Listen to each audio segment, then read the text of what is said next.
Hi, I'm Jasmine. In this video, I'll show you how I transform a raw e-commerce dataset from Kaggle into clean and insightful Tableau dashboard. The goal was to understand customer behavior, things like which traffic sources bring the most visitor, how long they stay, and what drives conversion. So let's start by looking at the raw data.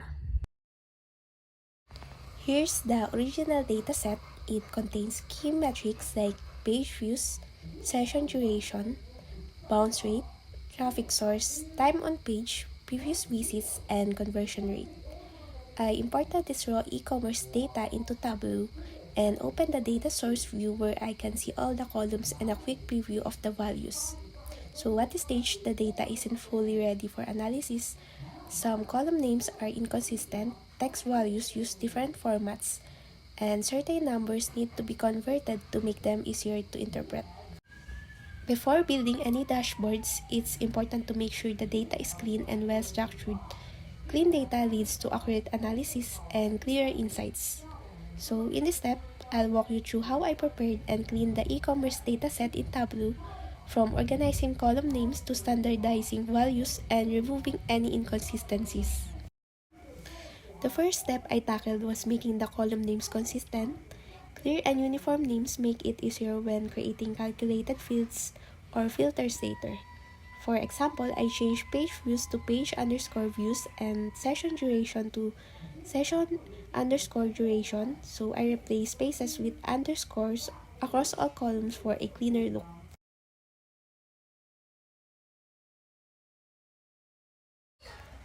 Next, I check the data types. Numeric columns like page views, session duration, and conversion rate were set to numbers while traffic source stayed as a string. So this helps Tableau treat the data correctly when doing calculation and aggregations. Next, I standardize the traffic source column, so this step makes sure that similar entries like lowercase and uppercase versions are grouped together under one category.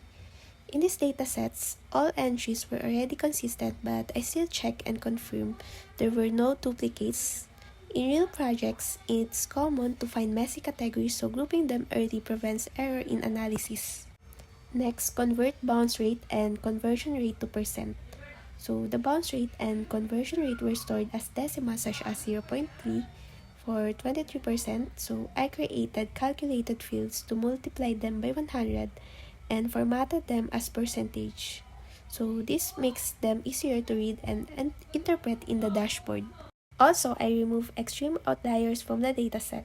For example, I filtered out any session shorter than 0.1 minutes since they are most likely errors or bot traffic.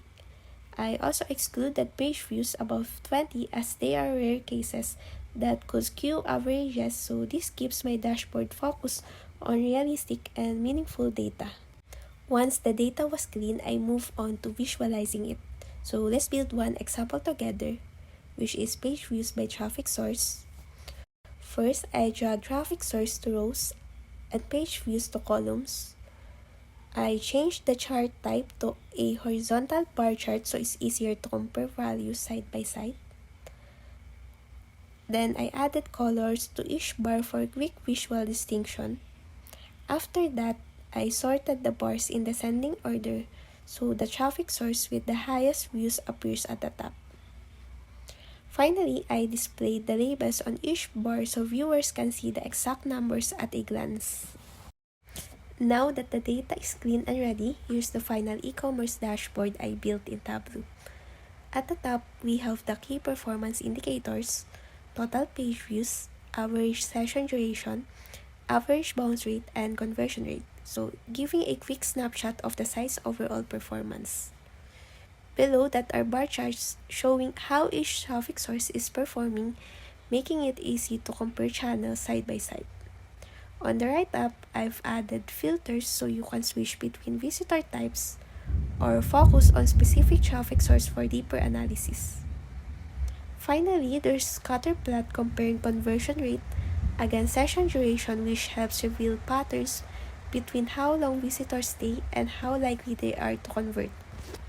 From this dashboard, here's what stands out. Total page views are 9.9K with an average session duration of 3 minutes. The overall conversion rate is 98.21%, which is very strong, Organic traffic leads with 3,950 page views followed by paid and referral. Bounce rate is highest for social visitors at 29.63%, but they also spend the most time on page over 4 minutes, suggesting those who stay are still engaged. Returning visitors generate more page views than new visitors, and the scatter plots show conversion rates staying close to 100% across most session duration, indicating consistent performance. This project shows how a messy dataset can be transformed into clear actionable insights using Tableau.